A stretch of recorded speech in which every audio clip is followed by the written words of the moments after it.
Hello guys, কেমন আছো তোমরা? আজকে আমরা এমন একটি গল্প দেখতে চলেছি যেখানে দুই চাচাতো ভাই বোন একটি নির্জন দ্বীপে আটকা পড়ে যায়। মানব সভ্যতা থেকে বহু দূরের এই নির্জন দ্বীপে তারা কিভাবে বড় হবে, কি করবে এবং তাদের শেষ পরিণতি কি হবে তা আমরা এই গল্পটির মাধ্যমে জানতে পারবো। তাহলে চলো শুরু করা যাক। গল্পের শুরুতেই আমরা দুই চাচাতো ভাই বোনকে দেখতে পাই। ছেলেটার নাম রিচার্ড, যার বয়স 9 বছর, আর মেয়েটার নাম এমিলি, তার বয়স 7 বছর। কিছুদিন আগেই এমিলির বাবা মা মারা যায়। রিচার্ডের বাবা তাদের সঙ্গে করে সান ফ্রান্সিসকোর উদ্দেশ্যে রওনা হয়। এই দুই বাচ্চা খুব দুষ্টুমি করছিল, তাই রিচার্ডের বাবা তাদের বারণ করেন এমন না করতে। তো এভাবে কিছুদিন যাওয়ার পর হঠাৎ একদিন তাদের জাহাজ সামুদ্রিক কুয়াশার ভেতর ফেসে যায়। ঠিক তখনই হঠাৎ জাহাজে আগুন ধরে যায়। এই দেখে জাহাজের সবাই ভয় পেয়ে চারদিকে ছুটোছুটি শুরু করে। ধোয়ার জন্য কিছুই দেখা যাচ্ছিল না। রিচার্ডের বাবা আর সাথে কয়েকজন লোক তাদের প্রাণ বাঁচাতে একটা বোটে উঠে পড়ে। সেই জাহাজের কুকের নাম ছিল প্যাডি। সে রিচার্ড আর এমিলিকে একটা ছোট বোটে করে নিজের সাথে নিয়ে নেয়, কিন্তু ধোয়ার কারণে কিছুই দেখতে না পেয়ে সে তাদের নিয়ে জাহাজ থেকে আলাদা হয়ে অনেক দূরে চলে যায়। তারপর প্যাডি আর দুই বাচ্চা মাঝ সমুদ্রে ঘুরে বেড়াতে থাকে। তাদের আশেপাশে অনেক দূর অব্দি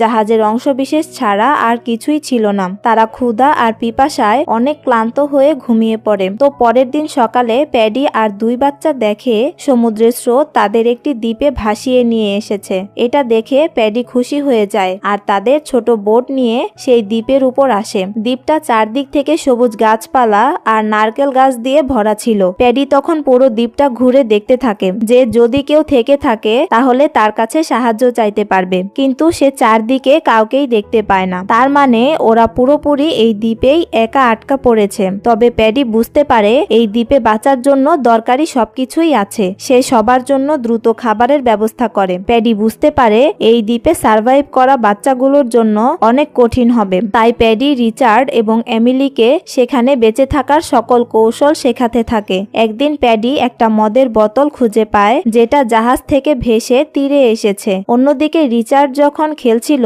তখন সে একটা মানুষের খুলি পায়, সেটা সে প্যাডিকে দেখায়। এটা দেখে প্যাডি তাকে সেটা ফেলে দিতে বলে, আর সে বুঝে যায় এই জায়গাটা বিপজ্জনক। তাই সে বাচ্চাদের নিয়ে দ্বীপের অন্য প্রান্তে চলে যায়। রাতে যখন প্যাডি মদ খাচ্ছিল তখন সে দ্বীপের আরেক দিক থেকে কিছু অদ্ভুত শব্দ শুনতে পায়। প্যাডি সকালে দ্বীপের ওই দিকে গিয়ে দেখে একটা মূর্তির উপরে মানুষের মাংসের টুকরো পড়ে রয়েছে। এটা দেখে প্যাডি বুঝে যায় এখানে মানুষকে বলি দেওয়া হয়। সে ভয় পেয়ে যায় এবং দ্রুত রিচার্ড আর এমিলির কাছে ফিরে এসে তাদের বলে, তোমরা দুজন আমাকে কথা দাও যে যাই হোক না কেন তোমরা দ্বীপের ওই দিকে কখনোই যাবে না।